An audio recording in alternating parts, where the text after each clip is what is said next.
The world, according to Roger Ballen, is not a retrospective exhibition.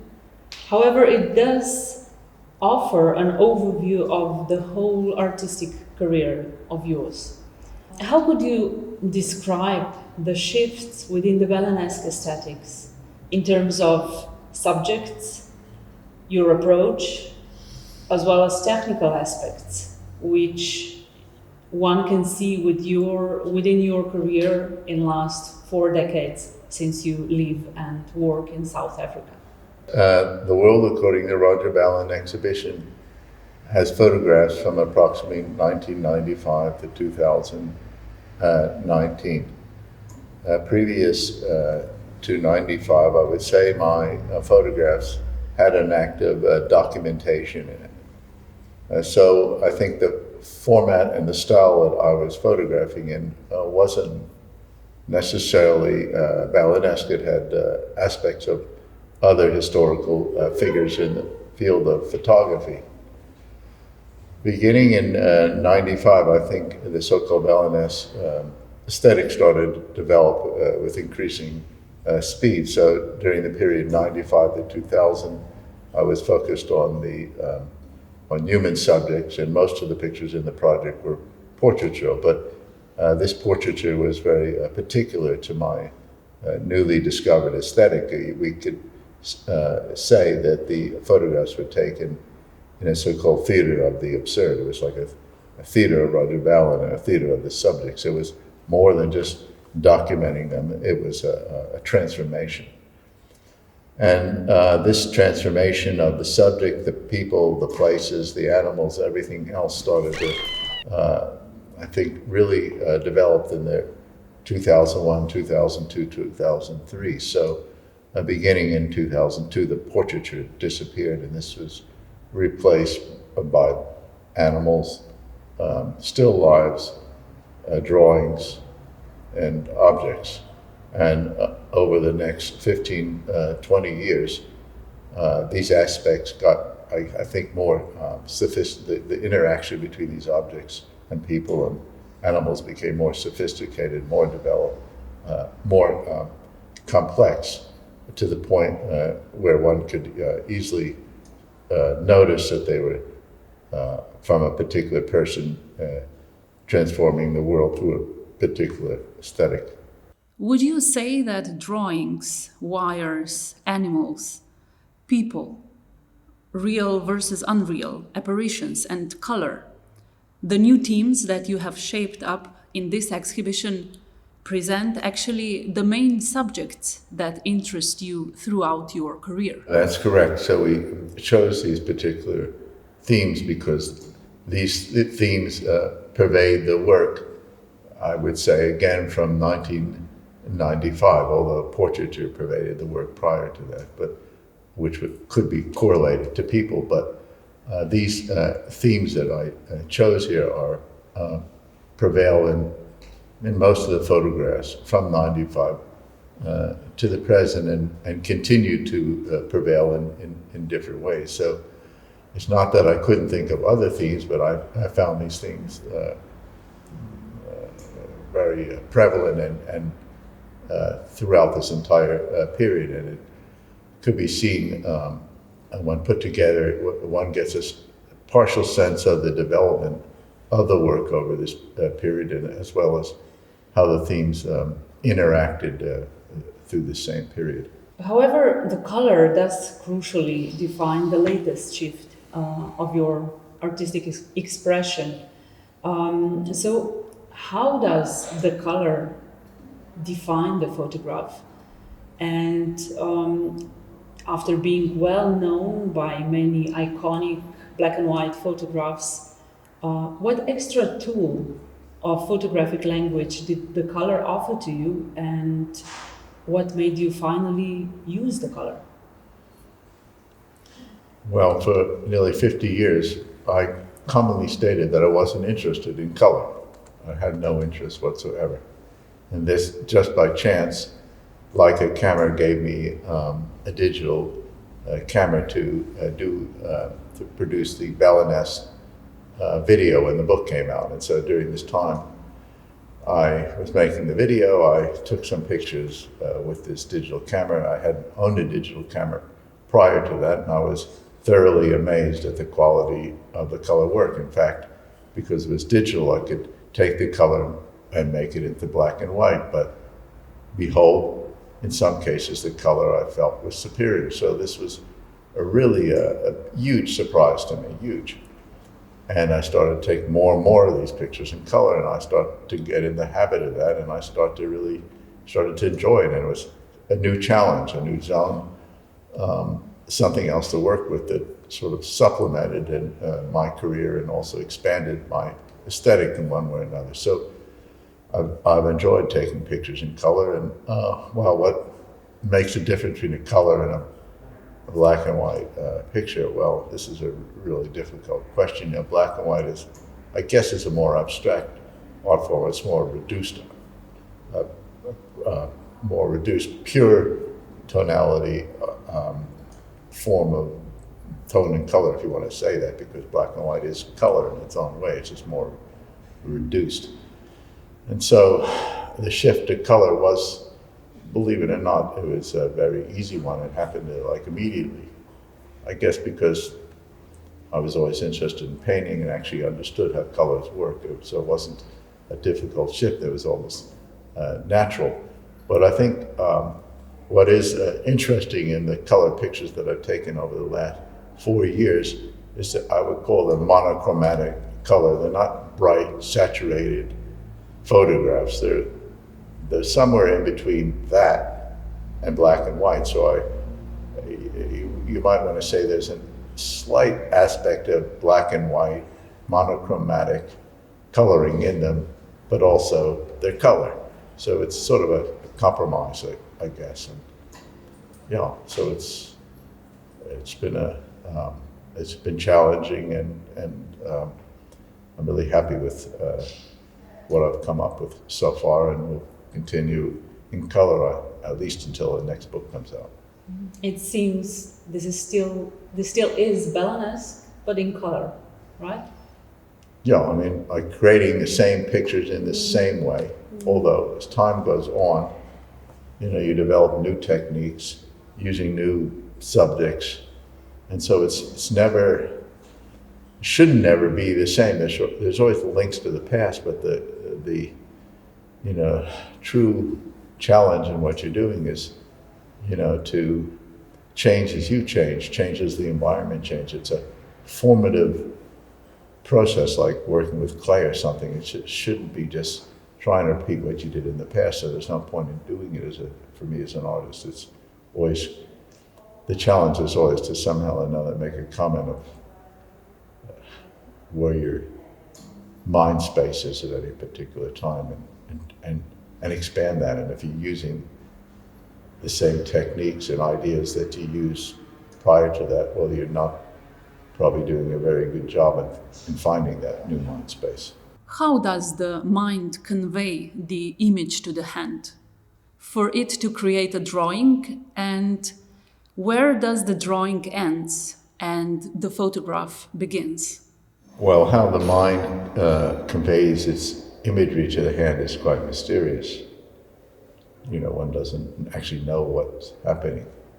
The mind can consciously perhaps picture an image somewhere in the head, and then step by step, little by little, tell the hand what to do.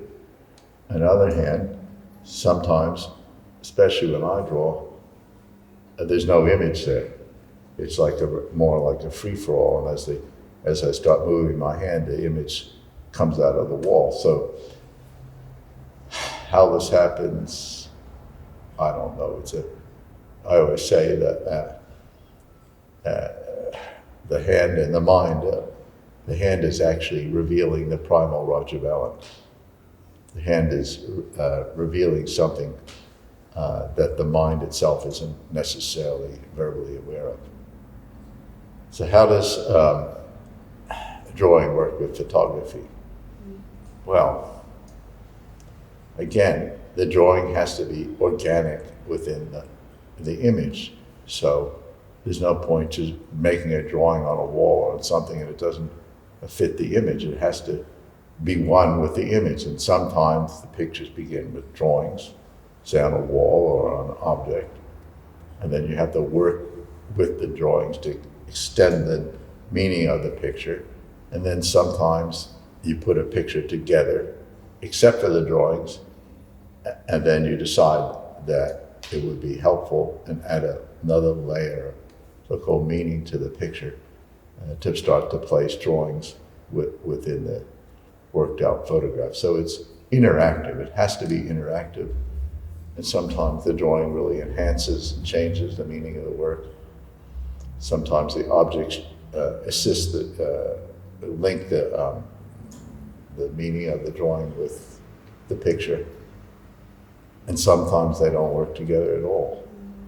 I normally ask people, I said, well, go make a drawing on the wall, and what are you going to do next? So it's very tricky. It really took me close to 35 years, maybe around 35 years of working in photography to find a way of linking drawing and photography. It's not as easy as it looks. It's not as organic by itself as it looks on No, the it's not. photographs. It has to be organic. So, and it has to have some meaning to it. And I'm not doing what, say, Brassai did, and I like Brassai, but what Brassai did in the 30s was going around the city photographing graffiti. And that was the picture. Some of them are very good pictures. But that to me is like only a first step. Now you have the graffiti or you have what's on the wall. Well, what else? That's not enough for me. So the graphic form is perhaps something what drawings share with wires. Wires are everywhere, you say. Are they bondages, borders, connections? If so, what do they connect? And do we actually need to try to resolve where they begin and where they end? When I started using wires, which was more or less in the Outland period, I guess the Outland period, 95 to 2000, could also be called the wire period. If you look at the images from the book, probably 80% of the pictures have wires in them. So wires were important for two reasons. One, they connected the positive space with the negative space. Say, if you look at a picture and a lot of the picture's wall, and if it's blank wall, it's negative space. And how do you create meaning within that space? So the wire was the interconnector, I guess, from a formal point of view. And then the wires have their own meaning, in contemporary life. Wires are everywhere. Wires could be seen as communicators. Wires could be seen as suffocators. Wires could be seen as communicators between one part of the mind and the other part of the mind. Wires could be symbol or metaphor of an increasingly alienating world. So the wires can have different meanings, and they can have multiple meanings in the same picture, and also have a meaning you can't define. So when you're trying to understand the meaning of the wire in the picture, you have to look at the formal side and integrate it with the content, and so may not be as easily understood as I'm commenting on. The visitors of this exhibition have been asked whether they know the people on your photographs. Should your question take us further from merely memorizing a cat catcher or Brian with a pig, Eugene on the phone, as photographic icons, and actually remind us that we all share the universal existence as well as responsibility towards the humankind? Look, I think if the picture penetrates the viewer's mind, and the viewer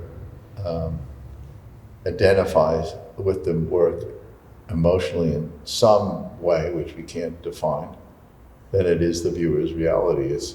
I guess one would say that those images that do that frequently have an archetypal meaning to them, that they seem to have an ability to insert themselves into people's state of consciousness in some similar way, and the subconscious mind, in some way or another, recognizes something about those images, and somehow or another usually can't get those images out of their head. So when somebody perhaps sees the cat catcher, as an example, or Brian, they remember that picture. They remember the picture. Why? Well, I don't know why.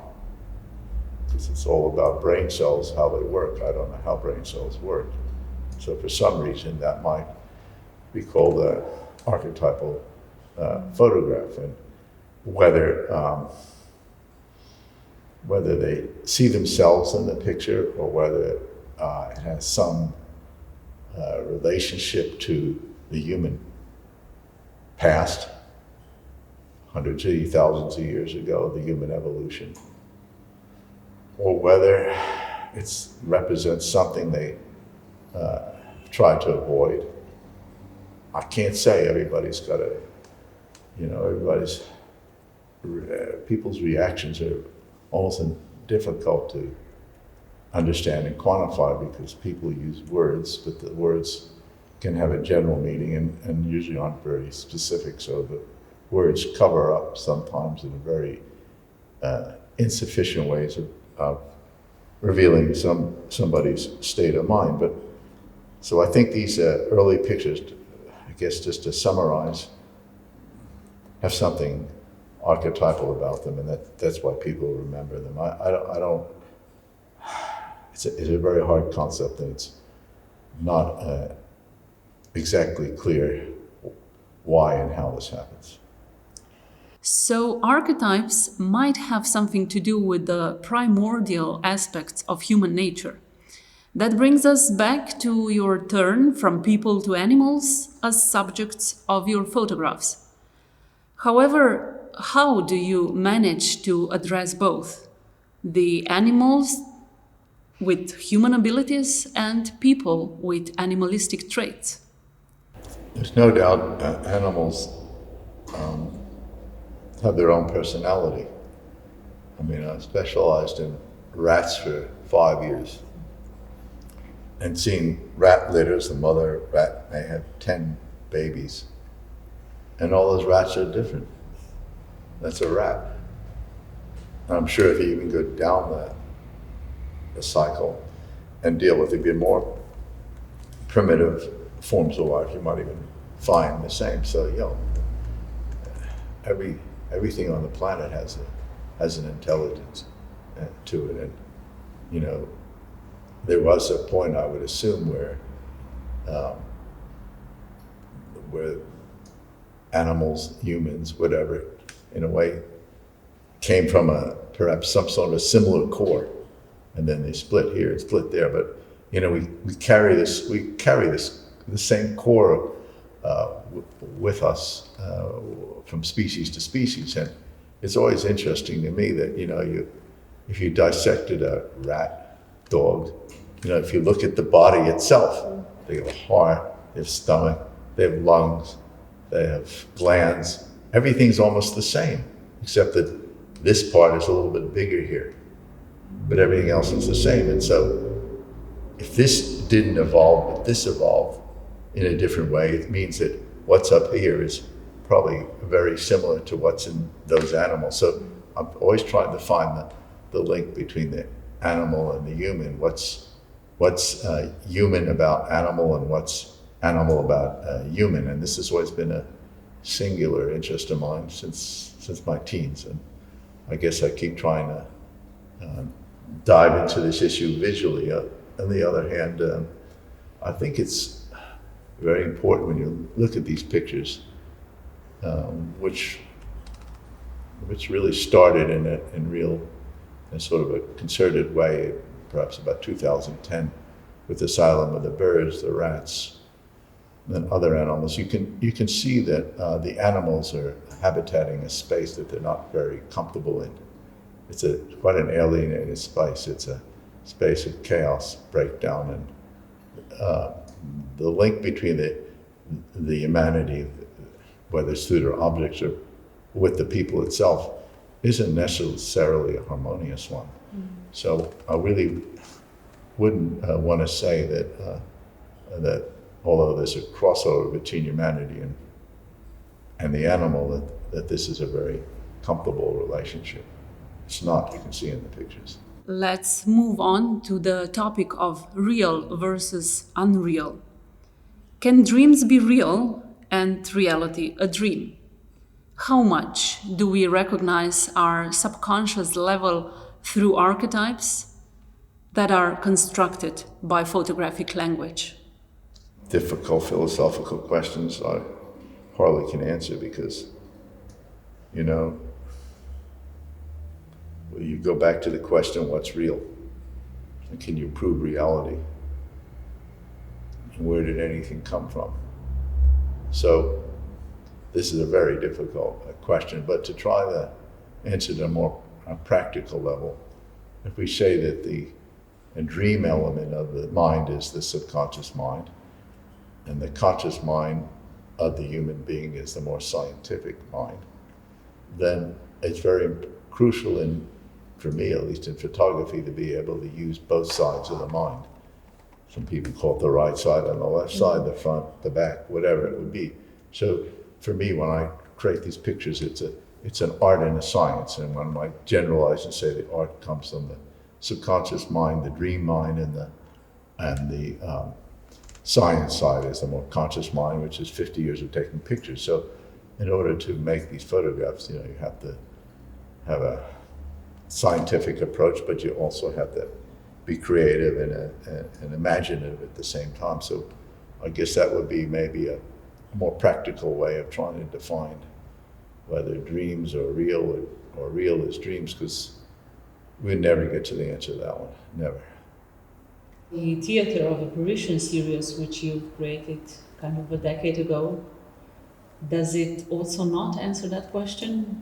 I mean, apparitions are kind of different shape. They are a little bit particular series within your ongoing photographic research of human psyche.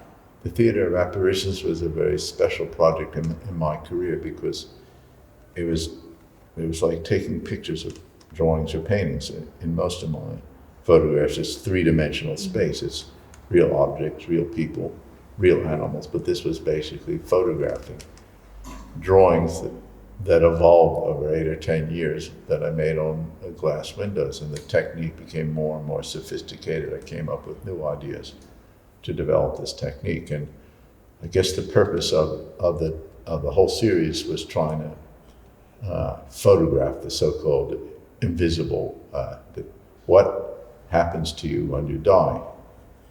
If for some reason, which may be a possibility or not a possibility, you become a so-called spirit, which human beings can't necessarily see, but may feel that they exist, because there might be a truth in it or may not be. But wherever you go from one culture to the next, people believe in spirits. In Africa, spirit worship pervades all the religions.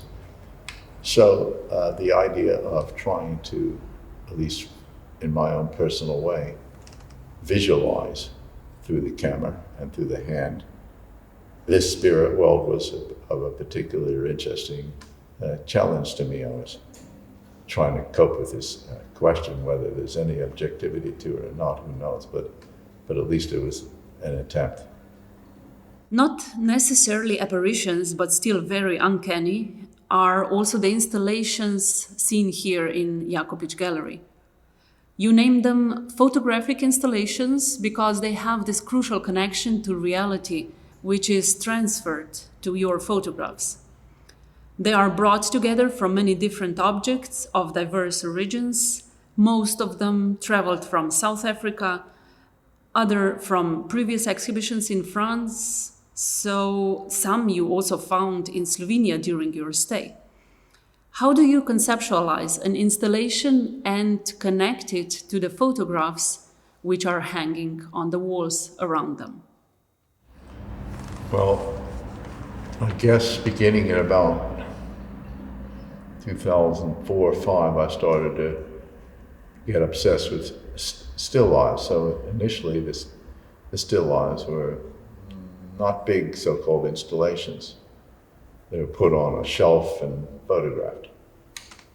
But as time went on, these so-called installations started to become bigger and bigger and bigger. I would put things hanging from the walls. I would use mannequins. I would bring in things like televisions, radios, carpets, big chairs, and try to create a so-called set or installation set. And step by step, you created a so-called scene. It was almost like a theater scene. So you have something happening here. So like it looks like it might be, as they say, on a stage. But that's, I guess, could be called. That could be what you see here. It's like a theatrical installation, a Roger Ballen installation. But in this case here in this museum, I thought it would be really interesting to show some of these installations because for two reasons. One, they exist as artworks in themselves, that they can stand here and they're in a museum. They represent something. They have a metaphor behind them. But it's also interesting to look at them as a part of a step to making these photographs. So I think the viewer who looks at these installations should contemplate, well, is it just enough for Roger Ballen to photograph these installations and take these photographs and put them on the wall and call it part of his artwork, or would they make it? Wouldn't they be good enough? Would they say anything as photographs? So that's always, I guess the challenge for me is, one, you have to build the installation and create the installation. It might be in a house that you go to and you add things, take things out, and some of the things might even be there before, or you might just start from nothing with objects around you and try to build something. But the crescendo is the photograph. The crescendo is the photograph. And so in the case of these installations, as installation pieces of sculpture, I can take them so far, but there is always the challenge at the end is, how do you give them life as a photograph? How do you light fire to the petrol? And that's really a really challenging thing. How do you make people feel that they're looking at a special moment that existed for a short period of time, and then you caught that moment? Because if they don't see that, and they don't believe in the so-called moment, then they don't necessarily believe in the authenticity of the picture, or the picture doesn't have anything special to look at. It's just purely scientific documentation. That would actually contribute to a proof to the statement that photography, no matter how it looks like, always is a reflection of reality. Do the installations connect photographs even more profoundly to reality? Well, the first thing is again, reality is an awful word to use. So the thing is the difference between photography and most other art forms is you're dealing with real physical objects in the world. Painting, you don't have to. Poetry, you don't have to. Drawing, you don't have to. I guess filming, you need to some degree. But you're having to deal with physical, three-dimensional objects out there. And you have to work with them to create the image. And I guess that's what makes it difficult, also easy, and also challenging, depending which side of the fence you're sitting on. If you're an amateur, it makes it easy because you just pick up the phone and take a picture. You can't so easily draw it or make a painting of it. You don't have those skills. Anybody can take a picture.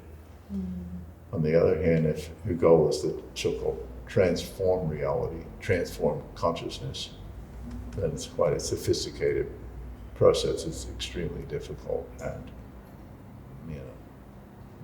1 out of 1 million pictures has that capability. So to get there is very difficult. And I remember somebody saying, even this was like 40 years ago, it's the easiest media in the world, but because it's the easiest, it's the most difficult. Mentioning videos, 6 of them spanning from 1972 to 2017 are also on show here in Jakopič Gallery. Are they independent artworks, parallel to your photographic expression, or are they intertwined with photographic series in some organic way? I think they're interconnected because nearly most of the videos that I've done over the years are based on photographic series. So I do the photographic series first, Outland, Silent of the Birds, Plot de Lawn, Dorps, whatever it was, and then I make a video. So I haven't necessarily started with a video, which led to the formation of a photographic series. So the video, in my mind, for me personally, should be a parallel artwork. It should be parallel, which means that it has something to do with the photographs, but also has something separate. It can be seen by itself and be seen as an artwork. You don't have to know the photograph to appreciate the video. And together, they create an extended reality, extended Ballen-esque reality, extended world that I've created. A video can reveal certain things about this aesthetic or certain things about the people and the places that film can or digital camera can't. Or what is the most obvious thing that of differentiation? Well, the most obvious thing is one has sound and the other doesn't. Sound plays a big role in videos, and also the narrative is quite different. A photograph is microseconds, and a video is a flow of time. And so, they can complement each other, and if they do complement each other, I think, your project has much greater impact. We spoke a lot about past, mainly within the period from 2009, when we first met in this gallery at the occasion of your mid-career retrospective, until now, when we are happy to show the world according to Roger Ballen. What is next, Roger? We know that Roger the Rat, the film and the book are out. We are looking forward to its premiere on 5th of September in Slovenian Cinematheque. And what else? What else will the future bring? Well, look, the first thing is it's always difficult to predict the future, but I guess if one looks at the current projects I'm involved in, I would say, all things being equal, because that's all you can say, the color project will continue to develop in its own way. Secondly, I built a museum in South Africa called the Inside Out Center. So the building's done and we're busy organizing the first exhibition, which we hope that open up sometime first part of next year, given the circumstances. Hopefully the virus dissipates and the public can be involved in going to spaces like the museum. I'm also pondering at this time, I'm talking to a few people about making a feature film about my career that will have an artistic edge to it. It won't just be so-called straightforward documentation. It'll be a documentation that integrates a so-called otherworldliness and documentation at the same time. So it could be seen as fact and fictional. It could be creating multiple worlds, multiple layers that go beyond just speaking and showing one part of my career after the next. We certainly are looking forward, and good luck, and thank you for visiting Ljubljana and our gallery again. No, it's a great pleasure being here. Wonderful pleasure. The exhibition is memorable and beautiful, and thank you for doing such a terrific job. I really won't forget it. Thank you. Thank you, Roger.